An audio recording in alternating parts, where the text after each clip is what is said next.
Jollywood ಸ್ಟುಡಿಯೋಸ್ನ seize ಮಾಡಿರುವ ವಿಚಾರಕ್ಕೆ ಸಂಬಂಧಪಟ್ಟಂತೆ ಮಾಲಿನ್ಯ ನಿಯಂತ್ರಣ ಮಂಡಳಿಯ ಅಧ್ಯಕ್ಷ ನರೇಂದ್ರ ಸ್ವಾಮಿ ಅವರು ಸ್ಪಷ್ಟನೆ ಕೊಟ್ಟಿದ್ದಾರೆ. ಜಾಲಿವುಡ್ ಸ್ಟುಡಿಯೋ ಆಕ್ಟ್ ಅಡಿಯಲ್ಲಿ ಕ್ರಮ ತೆಗೆದುಕೊಂಡಿದ್ದೇವೆ.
ನೋಡಿ, ಜಾಲಿವುಡ್ ಸ್ಟುಡಿಯೋಸ್ಗೆ ಬೀಗ ಜಡದಂತ ವಿಚಾರ ಬೇರೆ ಬೇರೆ ರೀತಿಯಲ್ಲಿ ಚರ್ಚೆ ಆಗ್ತಾ ಇತ್ತು. ಇದೊಂದು ಡೀಲಿಂಗು, ದುಡ್ಡುಗೋಸ್ಕರ ಈ ತರ ಕೆಲಸ ಆಗಿದೆ ಅನ್ನುವಂತಹ ಆರೋಪ ಕೂಡ ಕೇಳಬಂದಿತ್ತು. ಅದಕ್ಕೆ ಸ್ಪಷ್ಟನೆ ಕೊಟ್ಟಿದ್ದಾರೆ ಪಿಸಿಬಿ ಅಧ್ಯಕ್ಷರು.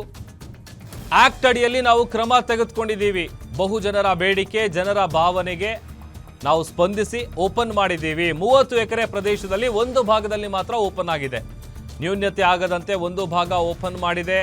ಜಾಲಿವುಡ್ಗೆ ಕಾನೂನು ರೀತಿಯಲ್ಲಿ ಕ್ರಮ ತೆಗೆದುಕೊಂಡಿದ್ದಾರೆ. ಆಮೇಲೆ ಈ ಥರದೊಂದು ಆರೋಪ ಮಾಡಿದ್ರಲ್ಲ, ಡೀಲ್ ಮಾಡ್ಕೊಳಕ್ ಮಾಡಿದ್ದು, ದುಡ್ಡು ಮಾಡಕ್ ಬೇರೆ ಬೇರೆ ದಾರಿ ಇದೆ, ಇದಕ್ಕೆ ಯಾಕೆ ಕೈ ಹಾಕಿದ್ರಿ ಅಂತ. ಅನ್ನದಾನಿಗೆ ಮಾಡೋ ಕೆಲಸ ಇಲ್ಲದೆ ಮಾತನಾಡ್ತಾರೆ. ಇಲ್ಲ ಸಲ್ಲದ ಆರೋಪಕ್ಕೆ ನಾನು ಉತ್ತರ ಕೊಡೋದಿಲ್ಲ. ಹಂತ ಹಂತವಾಗಿ ನಿಯಮ ಮೀರಿದ ಫ್ಯಾಕ್ಟರಿಗಳನ್ನು ಕೂಡ ನಾವು ಬಂದ್ ಮಾಡ್ತೀವಿ. ಎಲ್ಲ ಕಡೆ ನಾನು ಹೋಗದೆ ಇದ್ರೂ ಕೂಡ ಅಧಿಕಾರಿಗಳು ಹೋಗ್ತಾರೆ, ಪರಿಶೀಲಿಸ್ತಾರೆ. ಎಷ್ಟೇ ದೊಡ್ಡವರು, ಎಷ್ಟೇ ಉದ್ದ ಕೈಕಾಲಿದ್ರೂ ಕೂಡ ತಲೆ ಬಾಗೋದಿಲ್ಲ. ನಿಯಮ ಮೀರಿದ ಯಾವುದೇ ಫ್ಯಾಕ್ಟರಿ ಸಂಸ್ಥೆ ಇದ್ರೆ ಕ್ರಮ ಜರುಗಿಸ್ತೀವಿ ಅಂತ ಖಡಕ್ ಎಚ್ಚರಿಕೆಯನ್ನ ಕೊಟ್ಟಿದ್ದಾರೆ ಪೊಲ್ಯೂಷನ್ ಕಂಟ್ರೋಲ್ ಬೋರ್ಡ್ನ ಅಧ್ಯಕ್ಷ ನರೇಂದ್ರ ಸ್ವಾಮಿ. ವಿಚಾರಕ್ಕೆ ನಾವು ಕ್ರಮನ ಆದೇಶದ ರೂಪದಲ್ಲಿ ಕೊಟ್ಟಾಗಿದೆ. ಆಕ್ಟ್ ಅಡಿನಲ್ಲಿ ಕ್ರಮ ಆಗಿರೋದ್ರಿಂದ ಅದರ ಬಗ್ಗೆ ನಾನು ಇನ್ನೇನು ಹೆಚ್ಚಾಗಿ ಮಾತಾಡೋದಂತ ಅವಶ್ಯಕತೆ ಇಲ್ಲ. The act is in force. At the same time the closure order is also in force. Jollywood close ಆಗಿದೆ, ನಾನು ಮಾಹಿತಿ ಪಡ್ಕೊಂಡಿದ್ದೀನಿ, ಗೊತ್ತಾಯ್ತಲ್ಲ.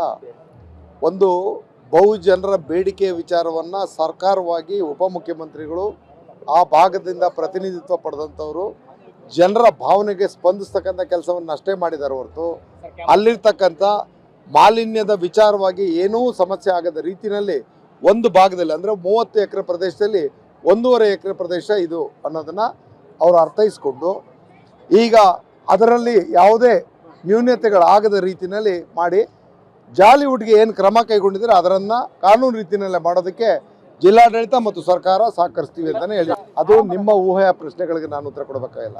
ಯಾವತ್ತೂ ಆಡದ ಮಾತುಗಳಿಗೆ ಇವತ್ತು ಲಿಂಕ್ ಕೊಟ್ಕೊಂಡ್ರೆ ನಾನು ಯಾಕೆ ಉತ್ತರ ಯಾರು ಮಾಡಕ್ ಏನ್ ಕೆಲ್ಸ ಇಲ್ಲ, ಏನ್ ಮಾಡ್ತೀರಿ? ಒಂದು ಮಾತು ಹೇಳ್ತೀನಿ ತಿಳ್ಕೊಳ್ಳಿ.